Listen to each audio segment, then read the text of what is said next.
السلام عليكم، ازيكم يا حبايبي؟ عاملين ايه؟ يا رب كلكم تكونوا بخير. لما تلاقي الازازه دي هاتيها وتعالى اقولك هتعملي بيها ايه. ومش عايزه حد يتريق عليا، انا ست بسيطه وجه في بالي الفكره البسيطه دي وعملتها وعجبت العيال وعجبتني جدا جدا، وهتوفر عليكي فلوس كتيره قوي. هتوفر ايه يا ام شيماء؟ هقولك هتوفر ايه.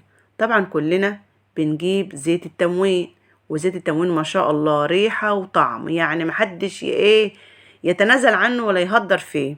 الله المستعان، انا بتريق طبعا يا جماعه، والله لولا الحوجه ما نستعملوا زيت التموين ده خالص، بس بيقولوا المضطر يركب الصعب.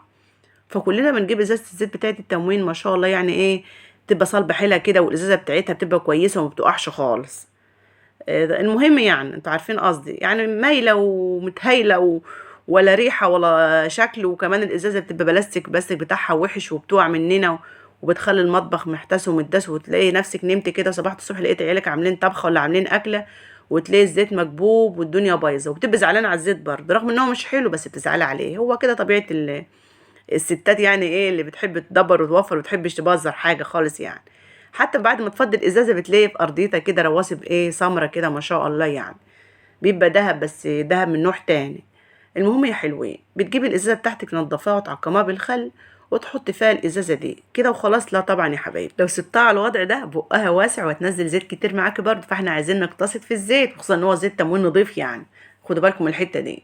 فالمهم ايه، بتجيبي ازازه البريل بتاعتك وتاخدي الغطا بتاعها تنضفيه قوي قوي، وتحطيه في الشمس وتحطي عليه شويه خل لحد ما تلاقي مفيش اي ريحه بريل، وتحطيه على غطا الازازه دي. ما شاء الله جت بالظبط. ولا يا جماعه بتيجي بقى تنزلي الزيت، بتنزلي زي ما انت عايزه، ولا تلاقي الزيت اتدهور منك وخلص منك بسرعه ولا حاجات من دي. وخصوصا غلط اللي احنا نستعمل الزيت اكتر من مرتين يعني.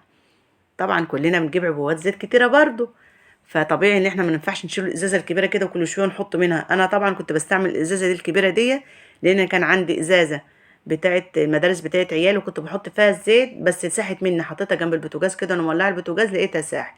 فكل شويه ما اجي نازله اقول هجيب ازازه انسى، هجيب ازازه انسى. فالازازه دي جت في سكتي كده، العيال كانوا جايبين فيها لبن، وقلت ايه والله اللي استعملها في الزيت دي. فلما استعملتها في الزيت ولقيتها بتوفر معايا زيت كتير، فرجعت فضيت الزيت تاني في الازاز وصورت معاكم الفيديو ده عشان الكل استفاد منه. اتمنى تشيروا الفيديو لحبايبكم. لو الفيديو عجبكم متنسوش تدعموني باللايك والشير والاشتراك في القناه. وخدوا بالكم ان الازازه ديت البلاستيك بتاعها نضيف جدا جدا، فما تخافوش منها. ممكن تستعملي بقى في الزيت الحار، في زيت الزيتون، اي زيوت عندك حطها في الازازه ديت. اهم حاجه بس تنضفيها وتعقميها قبل ما تبداي تحطي فيها الحاجات ديت. والغطا برضو خدي بالك ان هو ما يكونش ريحته اي بريل. يا رب تكونوا استفدتوا يا حبايبي. دمتم في رعاية الله وأمنه، والسلام عليكم ورحمة الله وبركاته.